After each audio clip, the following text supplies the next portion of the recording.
మరో 2 వారాలు కవిత కేజ్రీవాల్ కు జ్యుడిషియల్ కస్టడీ పొడిగించిన కోర్టు తిరిగి మే 7న కావాలని చెప్పేసి కవితను అరెస్ట్ చేయమని మేము ఎప్పుడు చెప్పలేదు.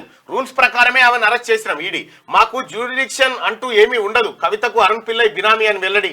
బెయిల్ పిటిషన్ పై విచారణ నేటికి వాయిదా. లిక్కర్ స్కామ్ కేసులో బీఆర్ఎస్ ఎమ్మెల్సీ కల్వకుంట్ల కవితను అరెస్ట్ చేయబోమని తాము ఎప్పుడు చెప్పలేదని ట్రయల్ కోర్టుకు ఈడీ తెలిపింది. సుప్రీంకోర్టులో కవిత దాఖలు చేసిన పిటిషన్పై గతేడాది సెప్టెంబర్లో విచారణ సందర్భంగా తర్వాత 10 రోజులు లేదా తర్వాత విచారణ జరిగే తేదీ వరకు మాత్రమే కవితకు సమన్లు పంపమని తాము పేర్కొన్నామని పేర్కొంది. ఈ విషయంలో సుప్రీంకోర్టు ఆదేశాలను ఎక్కడ ఉల్లంఘించలేదని స్పష్టం చేసింది. కడిగిన ముత్యం. బీజేపీ ఇప్పుడు కొంతమంది ఆమెని ట్రోల్ చేస్తారు వ్యక్తిగతంగా, అది తప్పు. ఆమె కోర్టుకు వచ్చే సమయంలో ఆమె అంటే వాస్తవానికి ఇవన్నీ కొద్దిగా తెల్లెంట్రికల్ వైట్ హెయిర్ ఉన్నట్టుని ఉన్నది, అది మనిషికి సహజంగా వస్తుంది.